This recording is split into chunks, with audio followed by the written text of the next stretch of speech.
Sintayong sebut misi utama timnas bukan juara Piala Asia, lalu apa? Modal bagus Indra Syafri untuk laga timnas Indonesia versus Uzbekistan di babak 16 besar. Namun sebelum kita bahas videonya, alangkah baiknya jika kalian subscribe dulu channel ini agar kalian gak ketinggalan informasi menarik seputar timnas Indonesia setiap harinya. Jika sudah subscribe, mari kita lanjut. Sintayong sebut misi utama timnas Indonesia bukan juara Piala Asia, lalu apa? Sintayong menyebut misi utama timnas Indonesia bukan juara Piala Asia. Juru taktik asal Korea Selatan itu punya mimpi membawa Garuda tembus Piala Dunia. Tangan dingin Sintayong mencuri hati pencinta sepak bola tanah air. Terbaru, dirinya membawa timnas Indonesia U23 melaju ke putaran final Piala Asia U23 2024 di Qatar. Sebelumnya, Sintayong juga membawa skuad Garuda Senior lolos Piala Asia 2023 yang juga akan dihelat tahun depan di Qatar. Namun, Sintayong mengaku belum puas dengan pencapaiannya sejauh ini. Tujuan utamanya membawa timnas Indonesia unjuk gigi di Piala Dunia. Sepak bola selalu seperti itu, tidak bisa instan. Tidak bisa seperti itu, harus step by step. Makanya ada proses, makanya saya akan satu persatu. Tujuan terakhirnya kita lolos ke Piala Dunia, kata Sintayong. Indonesia akan menghadapi Brunei Darussalam pada ronde pertama babak kualifikasi Piala Dunia 2026. Jika menang, Asnawi Mangku Alam dan kolega akan mentas di ronde kedua. Ronde kedua akan memakai sistem grup. Jika mengalahkan Brunei, Garuda akan masuk ke grup F yang diisi Irak, Vietnam, dan Filipina. Diserang netizen, Bung Toel malah tuding Sintayong sewa buzzer. Tommy Welly alias Bung Toel tiba-tiba menuding pelatih timnas Indonesia Sintayong menyewa buzzer untuk menyerang balik dirinya saat ia mengkritik juru taktik asal Korea Selatan itu. Hal itu diungkapkan Bung Toel saat diundang menjadi bintang tamu di Nalar TV. Ia diminta mengomentari banyak soal timnas Indonesia termasuk soal Sintayong. Bung Toel mengapresiasi pencapaian Sintayong tersebut. Namun dia juga mengatakan bahwa dirinya juga akan memberikan catatan khusus terhadap kekurangan yang ada pada diri seorang pelatih. Dalam hal ini Bung Toel menyebutkan Sintayong sebagai sosok pelatih yang sangat anti terhadap kritikan. Ia berkaca terhadap kejadian yang menimpa dirinya yang diserang balik oleh netizen saat dia mengkritik kinerja Sintayong. Saya rasa Sintayong tuh pasti sewa buzzer. Menurut saya agak aneh aja, setiap saya mengkritiknya selalu saja ada serangan balik ke saya, ujar Bung Toel. Meski begitu, Bung Toel juga tidak menepikan faktor fans fanatik yang otomatis tidak akan menerima begitu saja bila idolanya itu dikritik oleh orang lain. Tuduhan dari Bung Toel terhadap Sintayong menyewa buzzer sejauh ini tidak terbukti valid, melainkan hanya dugaan semata. Namun jika dugaan Sintayong menyewa buzzer sampai terbukti benar, maka ini merupakan sesuatu yang memalukan yang pernah terjadi di dunia sepak bola. Mengingat dalam sejarah sepak bola sebelumnya tidak pernah ditemukan seorang pun pelatih yang menggunakan jasa buzzer untuk menyerang pihak yang menyerangnya.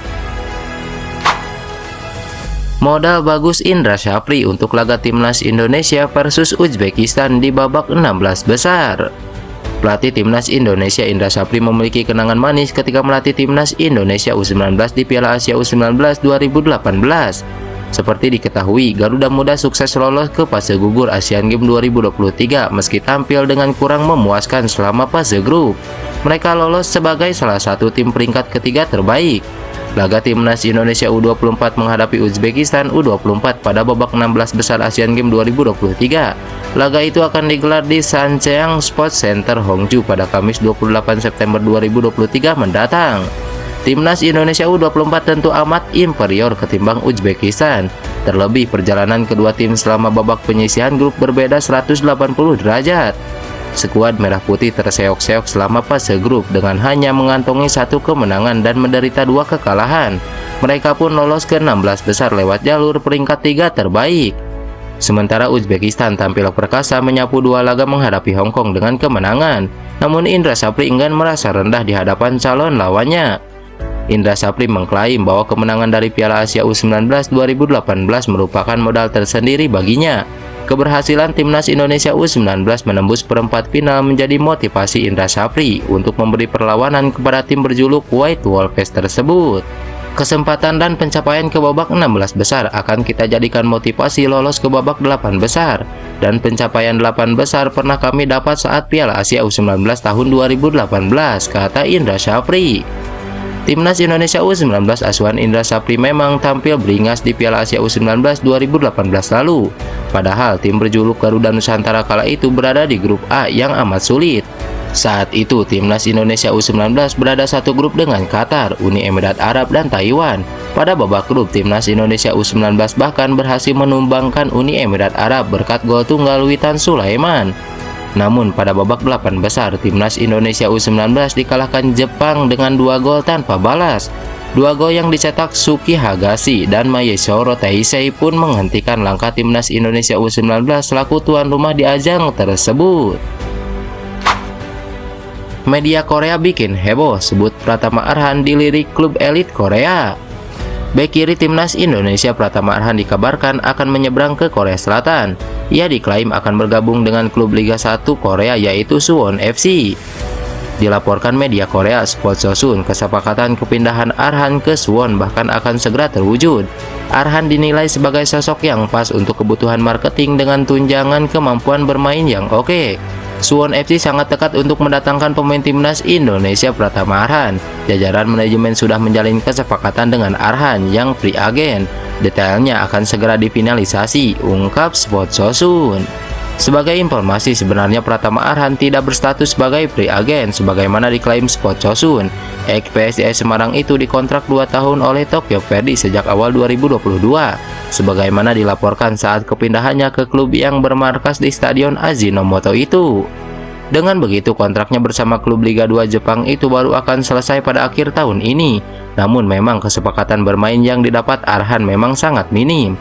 Suwon berencana mendatangkan Arhan demi 2 hal sekaligus, yakni untuk kebutuhan marketing dan kemampuannya, ungkap Sport Chosun. Jika menjadi kenyataan, maka Pratama Arhan akan setim dengan ex-wonderkid Korea Selatan Lee Sung-woo. Saat ini, Suwon FC terdampar di posisi ke-10 dari total 12 peserta Liga 1 Korea Selatan. FIFA resmi umumkan venue Timnas Indonesia versus Brunei Darussalam. FIFA menuliskan dalam situsnya bahwa Timnas Indonesia akan berkandang di Stadion Gelora Sriwijaya Palembang untuk menjamu Timnas Brunei Darussalam. Timnas Indonesia akan meladeni perlawanan Brunei Darussalam dalam leg perdana putaran pertama kualifikasi Piala Dunia 2026 zona Asia pada 12 Oktober 2023. 5 hari berselang, Timnas Indonesia bakal bertandang ke markas Brunei Darussalam untuk menantang balik Brunei Darussalam.